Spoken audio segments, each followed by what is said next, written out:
Welcome to the Late Bloomers podcast. Today we are talking about the big burnout. We are going to talk to you about what burnout is, what it feels like, what to do if you are burnt out, and also how to build a life that you don't burn out from. We're specifically going to talk about when it happened to Rox in 2021, which was an interesting time. It was, and hopefully there's some lessons to learn for us and for you. This is the Late Bloomers podcast where we are getting our lives together. Eventually. Burnout, yeah. So should we go straight into what happened with you? Because it's just a fascinating story. So I'm going to ask you some questions about it. Is that okay? I'll put my cards down then. So you'll know when I'm talking about. So Yeah. Firstly, I suppose, what was going on before the burnout? So this was in 2021. We were living together in Sevenoaks and I was working as a songwriter. I was doing 5 sessions a week, quite normal to be working 5 days a week. Now, I had known for quite some time that it wasn't really making me happy anymore, but I didn't feel I had the right to say that because I was someone who was a chronic quitter. I've been called lazy in my life. So I knew I couldn't quit. I had no choice but to carry on turning up. So I just sort of forced myself to keep working on something that I wasn't necessarily enjoying, that I was finding quite tough. And I was so disconnected from the fact that I wasn't enjoying it. It's also the year that I started to release my own music. My first single came out in 2021.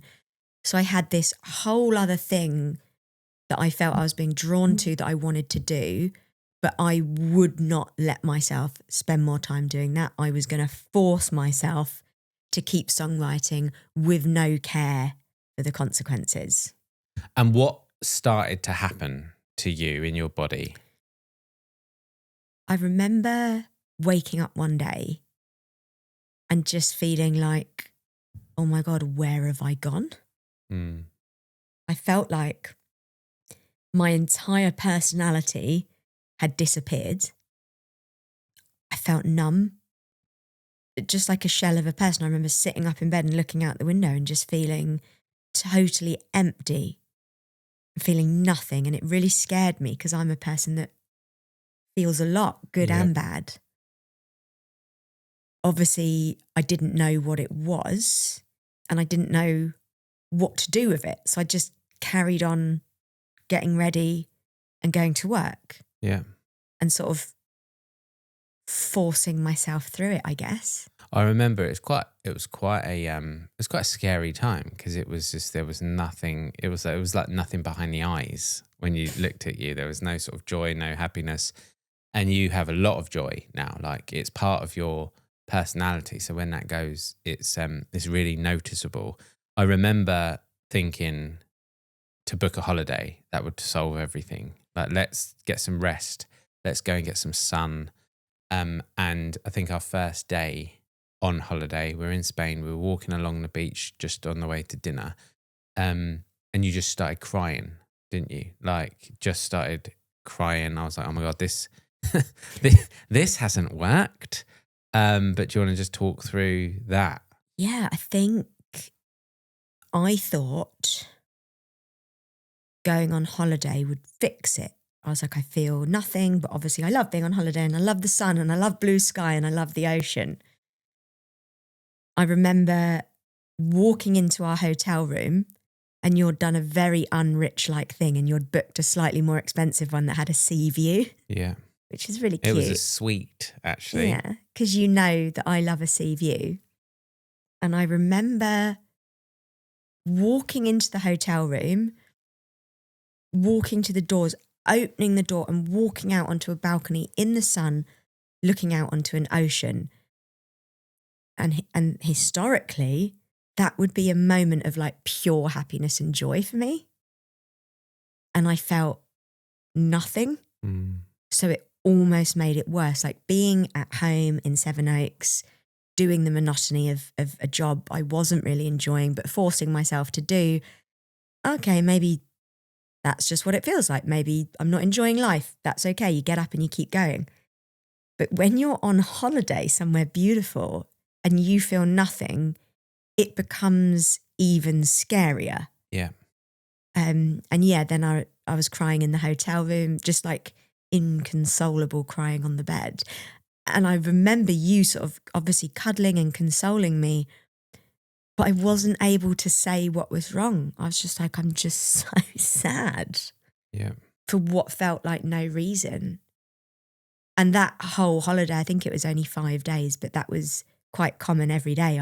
I'd at some point would just have to drop behind if we were walking or take a break from dinner and just go and cry because I was on autopilot. I felt nothing. I felt like I'd disappeared, and it was really, really scary. Yeah. I think as well, just going back to sort of some of the causes of it, you doing a job that you didn't like, there was loads more to it than that, wasn't there? It wasn't just work. Because, I would imagine there's loads of people listening to this that are in a job that they don't enjoy. So what else was it? So I wrote down on my little card. Yeah, right way up this week. Is well. it? Yeah, well done. That it's basically burnout is your brain pulling the emergency brake and stopping you when you won't stop. Yeah. So it's like a sort of chronic doing. So yeah, I was working, but I was working with no boundaries. If someone said, can you stay till 11 p.m. to finish this? No problem. Can you come and work on this on a Saturday? No problem. Whatever you need. Yeah. Every single thing that was offered to me, I said yes to, because I was trying to show I'm hardworking and I'm reliable, things that I've never, ever, ever been seen as or called. So I was so desperate to prove those things. I was also doing the same thing in friendships. I had a couple of friendships that I hated being in, that my body was telling me this is bad, anxiety every time the phone would ring. But I'd force myself through. I'd force myself to go and spend time with these people, go and babysit their kids, put them as priority. So effectively, everybody else was number one priority to prove I was a good person. And me, I wasn't part of that equation at all. So we've talked about being a people pleaser in previous episodes, but that says to me, like, if you are a people pleaser, or that's something that you struggle with, this is a real risk, right? Like, this could absolutely happen to you if you're sacrificing yourself to please others. Like, this is something that could sort of creep up on you. Almost feel like people pleaser. It feels too light of a term to describe this type of behavior. It's a level deeper. I would almost call it chronic self-neglect. Well, self-neglect. So that was going to be my next question was physically, how are you looking after yourself? Like, has that got anything to do with it as well? Physically, I was falling apart.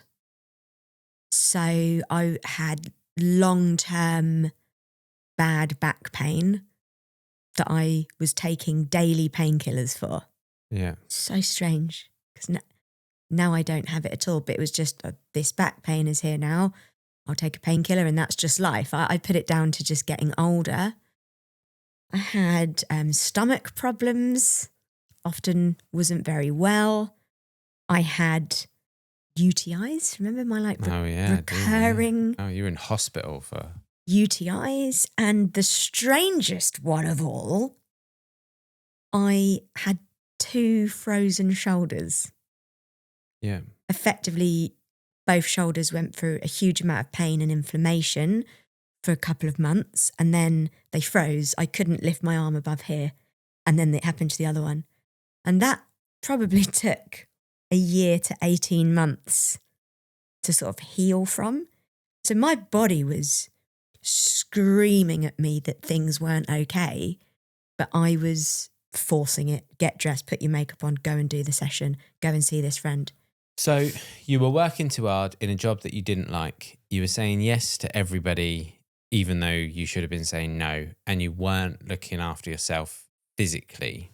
And it led to, well, a burnout, an absolute sort of emotional and physical meltdown, which nothing could at the time seemed to fix or rectify. So let's talk about how you started to get through it. What happened? So, when you put it like that, I can understand why I wasn't feeling very well. So I think on that holiday was actually when it began to turn around. And I know you'll remember this because I always talk about this lady.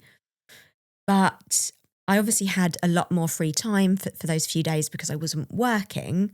So I was able to think about my shoulder pain and my back pain. And I decided to go and book myself a massage, like a really deep tissue massage. Yeah. And I went to a sort of another hotel. It was a spa hotel. It probably cost me €150. I never lost the ability to spend money, No, you even did not. whilst in a burnout. No, you did Very not. impressive. And this lady was massaging me in my shoulders and my back. And she was very warm and she had sort of maternal energy, which obviously I don't have a mum. So like that really hits me when there's like elder lady kindness. It floors me. And she was just so shocked at the state of my body. And she was like, oh my gosh, in thick Spanish accent, oh my gosh, this isn't okay. You must be in so much pain. You need to go and see a chiropractor the minute you get back home. And it's so strange. What kind of massage therapist says that? But the sort of shock and she couldn't believe the state that I couldn't move my shoulder. I remember her saying, you're too young to be like this. She said, you're too young to be like this. And I don't know, I'd just kind of accepted my fate. Like the self-neglect was to such a point, I'm not going to get help. I just need to keep working. I can't be seen as lazy or selfish or putting myself first. But something about that lady, I don't know what it was. It was maybe like I projected my mum onto her and I could receive it from her and I was ready to listen. And I think that was on like the last day of our holiday. Mm-hmm. Because then I remember coming to you and saying, I need to cut back on sessions. I need a couple of weeks off. Well, the exact words, because I remember the exact words you said, is I need to prioritize health. Wow. Is what you said. Yeah.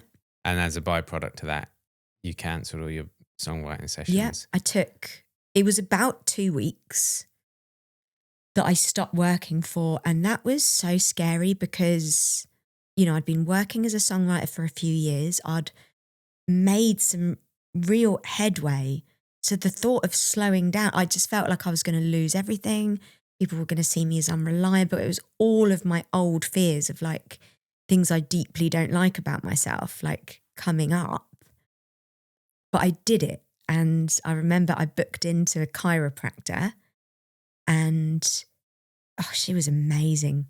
Very quickly, I had exercises to do.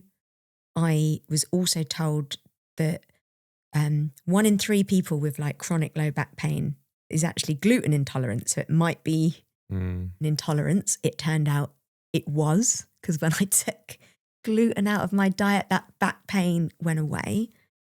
And we began working a sort of protocol of building lower back strength and of also working on my frozen shoulders because I couldn't lift my arms. It's crazy. She also got me to do a blood test. It was so strange. It was a chiropractor, but she sort of acted like a sort of holistic doctor almost, talking about gluten and blood tests. I did a blood test and it came back that I was low in vitamin D. So she got me on vitamin D and magnesium. Yeah. And it's so crazy because, in those moments where we feel, I'm going to say it, but like thinking about end of life bad, like that, you're so bad you don't want to be here anymore. Someone saying take vitamin D. Yeah. It could land as like, but you don't understand, like I've disappeared, I'm not here, life is over. It can land as something so small, and you don't want to listen to it. But Well, I can really relate to that. If I think about Sear, you know, they so won't Sear mind me is sharing. Rich's eldest, 21, and my Yeah. stepkid that live with us. And they've struggled with mental health issues. They're doing brilliantly now, but for years and years and years, they'd say, I feel bad. And I'd be like, well, have you had some fresh air? Like, what's your diet like? Are you drinking enough water and stuff like that? And you could almost feel the like eye roll at the time because you don't want to believe it. And this isn't just Sear. This would have been the same Yeah, for of you. This would be the course. same for everyone. It's like, don't tell me to go for a walk. That's not going to cure all my problems. But actually, if I look at what happened to you, and it wasn't just one thing, there's loads of stuff: diet, vitamin D, exercise, not, you know, saying no, all of that stuff. It all adds up, and it starts making such a huge difference, or it did with you anyway. I feel like sometimes you feel so bad that you're looking for a huge reason why. Mm-hmm. You almost want a really strong label or diagnosis, or for something to be really wrong to justify the amount of pain or lack of feeling that you're in. Yeah. Someone saying vitamin D could feel like being belittled, but it didn't land that way with me because she also had me on this gluten protocol and she was doing all this cracking all the air out of your bones as well. Stuff on my shoulders. And yeah, I within a couple of weeks, I felt myself return to my body. And I honestly was in the point of thinking that the thought crossed my mind, what if this is me? What if this happy, bubbly person that enjoys life has been a total fake and now I've lost the ability to act anymore? What if this is me? What if this is life now? Which is a horrible thought. Literally, as you've been talking, it really scares me. We didn't discuss this before the podcast, but it, like, how it crept up on you and the impact that it had makes me think of what's happened in our life. So, like, had you not gone through this and prioritized health and stuff like that, ADHD Love wouldn't have ever existed. It wouldn't be a podcast. There wouldn't be an app. We wouldn't have written books. And what it does is it makes me think of now. It makes me think of what we do now and the health decisions that we make, the diet decisions that we make. You know, we're not terrible. We're not like we used to be, but actually so easy to make bad decisions when it comes to prioritizing health. And you don't know the impact that that's going to have on your future. Yeah, 100%. I think what's crazy is I do more work now than I did then. Written 2 books, kids' book coming. We run the app. I'm also being a rock star. We do the podcast. I work more now than I did then. But it's because I was faking it then. I was forcing it and I was totally ignoring myself. I don't ignore myself anymore. If I feel uncomfortable, I don't want to do something, I will put that on the table. Yeah. So it's that thing about, you know, really listening. And obviously burnout does happen to anyone and everyone. Anyone working at that chronic level of doing can experience that.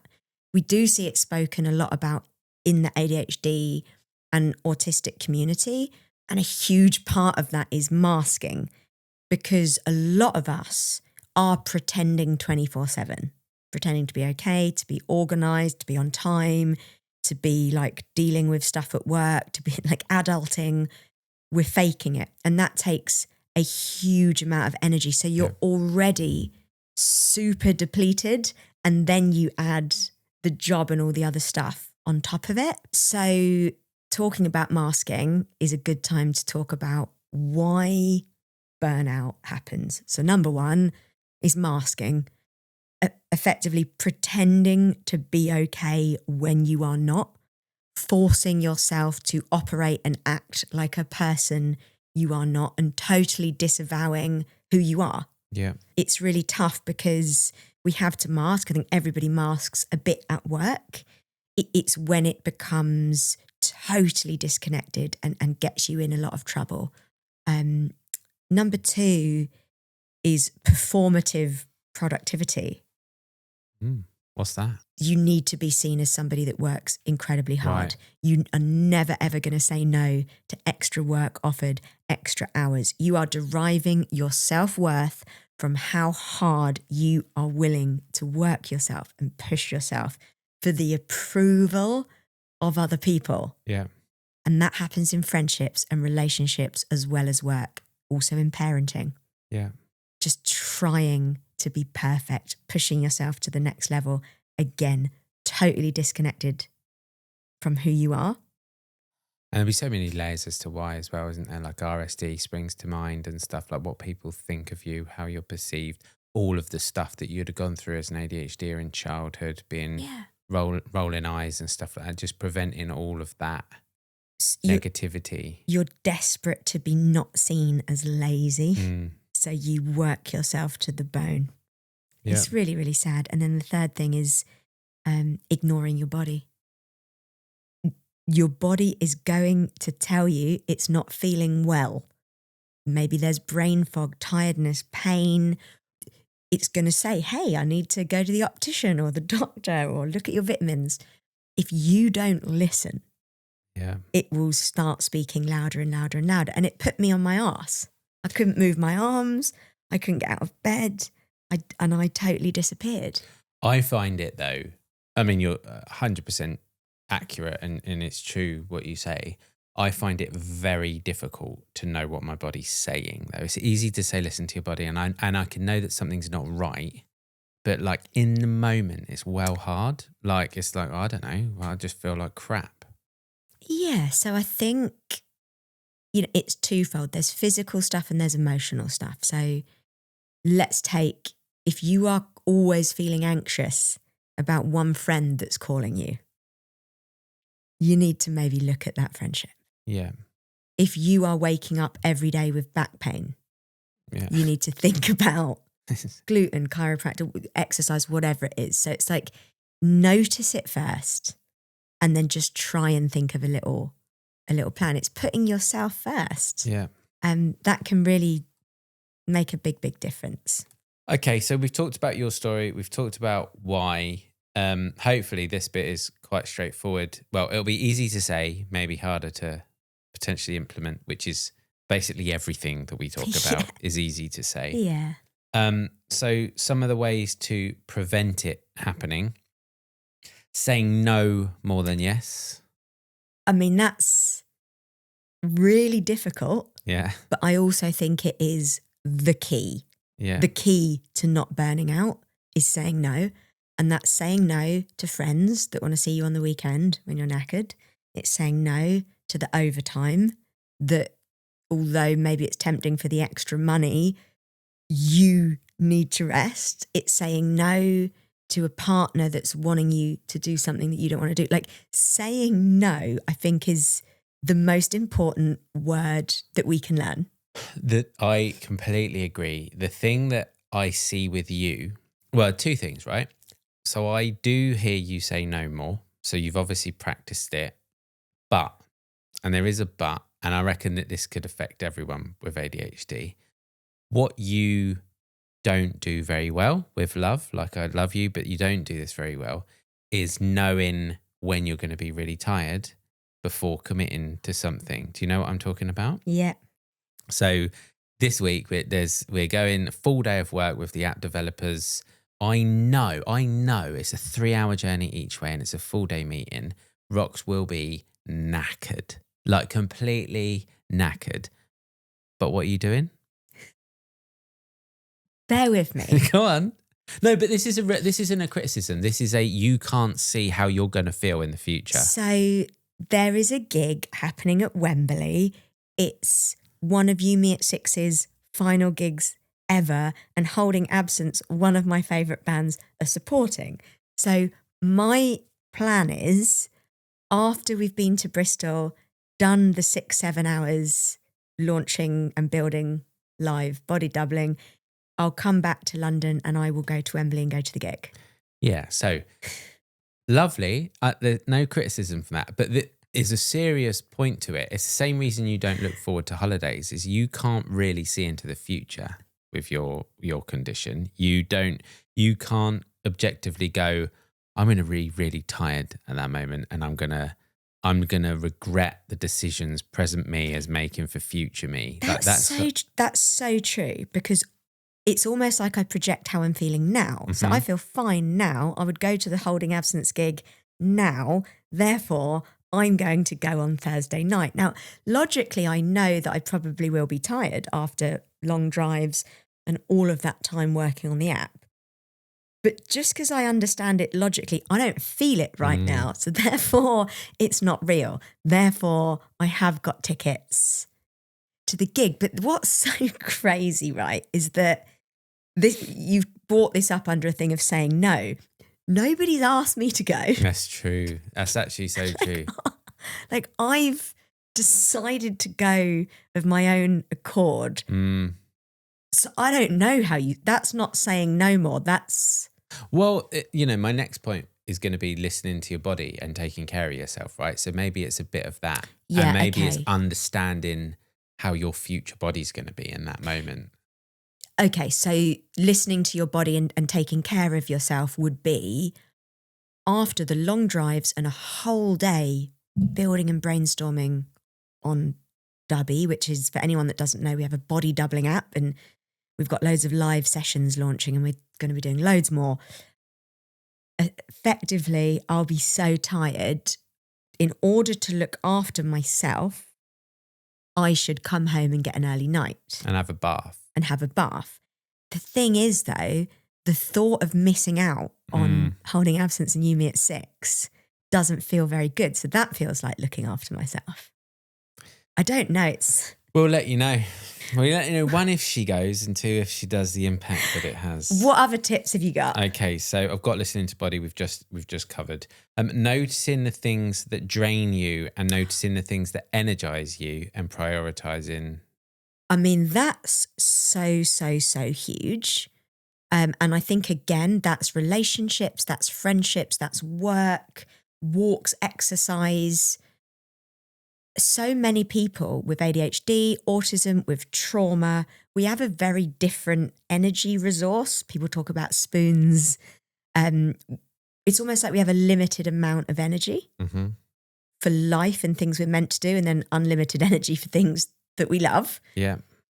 But we have to see the world not in terms of time, but in terms of energy. I honestly wish someone would invent a calendar that, rather than like blocking out bits of time, you block out energy. So if it's like a tough phone call that's half an hour, I'm blocking out 4 hours because I'm going to need to prep and then I'm going to need to come down from it. Where if it's like researching something I love and it's only going to take me in a couple of hours, but actually that would go in as a small slot because it would give me energy. I know that sounds insane. This is a really interesting topic, right? Because obviously we're talking about mentally now. So the things that mentally energize you are the things that mentally drain you, and like going to the gym and exercising, that will bring you energy, but it will obviously diminish your physical energy, which is also, something that you need to look at. So there's a balance, because you can do all these things that energize you and then be like, but I couldn't spend 7 hours a day at the gym. I'd be like, I'd sleep for 14 hours a day. Like, so there's got to be a balance. It's really tough. It's trying to find balance. And in the context of avoiding burnout, it's noticing the things that drain you. Is there a friendship that leaves you feeling empty and low? At work, every day, are you feeling empty and low and finding it difficult every single day? Is there a change that can be made? Is it time for a new job or a move? It's just noticing. It's listening to your body. That's why I don't interact with a lot of humans. Because interacting with humans drains you. Most humans. In the beginning of our relationship, I was always like, I feel so sorry for you that you don't have a lot of friends. Yeah. And you were like, no, I'm absolutely fine. Because it drains you, and I've learnt that. But that's you looking after yourself. If you were forcing yourself every day to do a phone call with a friend every morning, then go and speak to people that we work with for hours, and then go and socialise in the evening, that's like what happened to me. That would be your version of burnout, wouldn't it? Yeah, no, thank you. No, thank you. So I guess... Wait, I've got one more point. Oh my God, go on. Rest. That's important. I think rest is so underrated when it comes to working hard and maximizing productivity, because you feel like I have to work all the time, can't get off the treadmill. But actually, if you rest and work, the work that you can do is 10 times better because it's coming from an inspired, energized place, not the burnout autopilot place. And I think it's important to say that rest can look different for everyone, right? Because you rest really differently to me. So you'll work solidly for 3 days because you'll be like hyper focused. I can't do anything else. And then you'll need a couple of days of not doing anything. So it's like, Scrolling on the phone. Or I also rest sometimes by coming up with business ideas. yeah. Or thinking about songs. Like creativity can be energizing and restful for me. So it's whatever works Yeah. for that person, but just kind of slowing the breakdown. So really hope that this has been helpful to anyone that's experienced burnout. And I just want to say to anyone that's like in that at the moment, that's lost themselves, feels numb, brain foggy, feeling really, really low, that it will be okay, that you will come back. You might just need to look at health. You might need a bit of time off. You might just need to adapt life a little bit to just take care of yourself. And I think if you've got a partner that's going through it, all you can really do is just be there. Be there for cuddles, be there for support. Maybe have some suggestions about some nice things that you know are restful and peaceful and energizing. Like just be there. The most important thing you did for me was just cuddle me when I was crying and not put pressure on me to get better or to change it. You let it all come out. And that's kind of what needs to happen. So, well, you have to come away from, which, the last thing I'll say, you have to come away from feeling like it's personal. Because obviously, if you're in a relationship and you're looking at the person, they're like, got no joy and no happiness, there's nothing, you think, oh, right, cool, they're not happy in the like that could be over then. Like, and it's removing yourself from the situation. It's not about you. It's obviously something else in life. But yeah, you'll get through it. So thank you so much. This has been Late Bloomers. And if you've enjoyed this episode, like, review, follow, all of that jazz. And if you haven't, just scroll on by. Move on by.